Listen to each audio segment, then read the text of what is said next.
E vamos começar com uma matéria que eu achei interessantíssima e eu já quero colocar para o Coronel Gerson repercutir para nós. O Itamaraty está negando visto a funcionários dos Estados Unidos sob o pretexto, olha isso, sob o pretexto de que eles viriam para falar mal das urnas.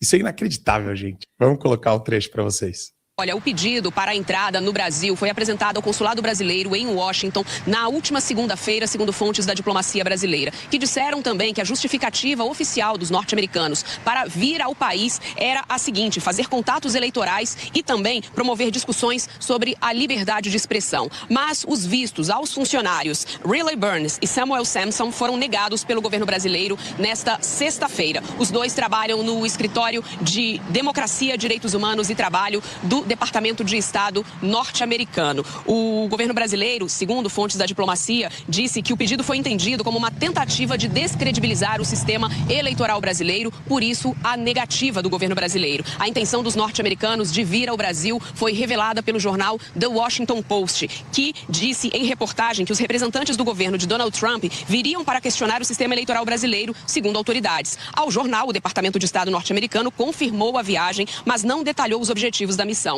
Disse que Burns e Sampson planejavam viajar a Brasília na próxima semana, mas não respondeu a perguntas sobre o objetivo da viagem ou se o governo Trump estava preocupado com a integridade eleitoral do Brasil. O Palácio do Planalto e o Tribunal Superior Eleitoral ainda não se manifestaram. Coronel, explique a Brasilândia, o Banânia Limitada, para nós, por favor. Eu estou me sentindo muito numa Coreia do Norte aqui. Faz sentido isso? O pior não é nem tanto você se sentir na Coreia do Norte. O pior é o governo brasileiro passar uma mensagem dúbia, né? Para a sua militância uma coisa, para o mainstream jornalístico outro. E, na verdade, o Lula, há poucos dias, ele disse que o processo eleitoral no Brasil, a disputa das eleições no Brasil, eram transparentes e quanto mais visitantes, pessoas que viessem para legitimar o processo, seria ótimo, não teria problema nenhum.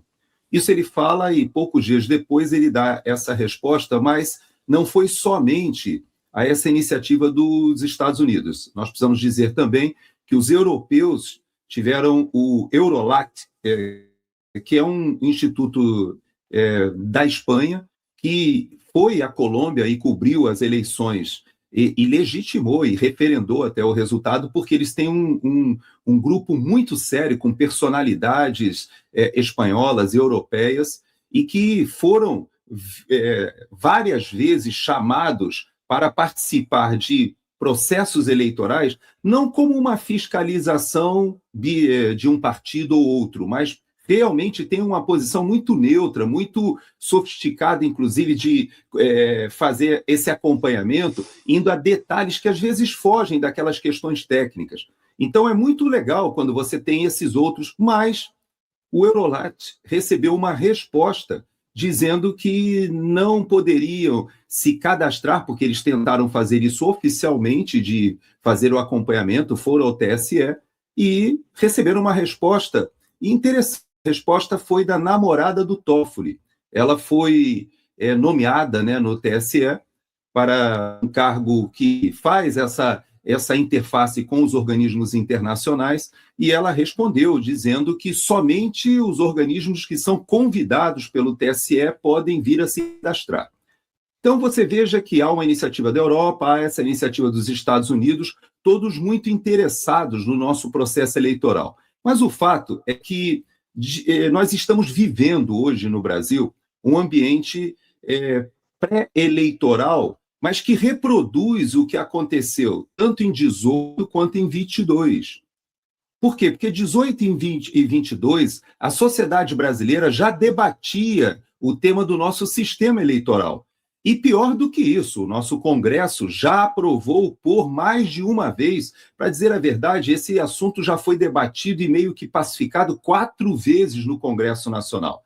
E uma das vezes, inclusive, foi implementada. Ou seja, transformar o nosso processo eleitoral em mais fidedigno, ou seja, você tendo a possibilidade de uma conferência do voto eletrônico com a materialização do voto que possa ensejar uma contagem pública. E é interessante que essa evolução das urnas de primeira geração para a segunda geração, esse é um debate antigo no Brasil, não é algo desta eleição. E, infelizmente, a gente está partindo para mais uma eleição com parte do nosso eleitorado com essa dúvida. E isso é muito ruim para o processo político, mas a raiz disso nós não podemos tapar o sol com a peneira, é exatamente aqui os Estados Unidos.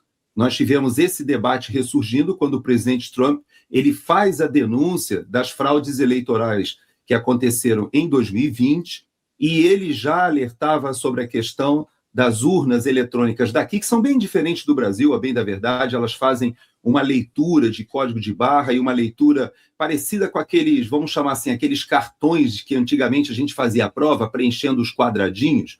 É mais ou menos isso, porque aqui a eleição é um caderno. Você, para fazer um voto aqui, você tem que sentar e é um trabalho de uma meia hora. A minha mãe é eleitora aqui nos Estados Unidos, eu ajudo minha mãe, converso, debato, porque é tanta coisa que você tem que decidir em um voto, num caderno de votação. E o sistema de leitura e de contagem aqui também foi alvo de fraudes e que tiveram a participação internacional. E o presidente Trump abriu os documentos da CIA, abriu os documentos de inteligência que já apontavam para isso que ocorreu na Venezuela em 2012.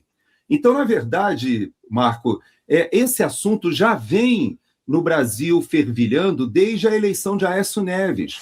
Aquela eleição que Aécio Neves perde para Dilma em 2014, essa eleição, o PSDB, ele entrou com um pedido de auditoria e não foi possível fazer auditoria. Por quê? Porque não tem a materialização do voto. Então, você veja que não é um assunto novo, vai retornar agora no ambiente da eleição e vários países estão querendo que o Brasil tenha eleições que não nos levem ao que aconteceu no 8 de janeiro, lá do passado, que na verdade não foi tentativa de golpe de Estado droga nenhuma, mas havia uma insatisfação generalizada, uma desconfiança com o processo em si.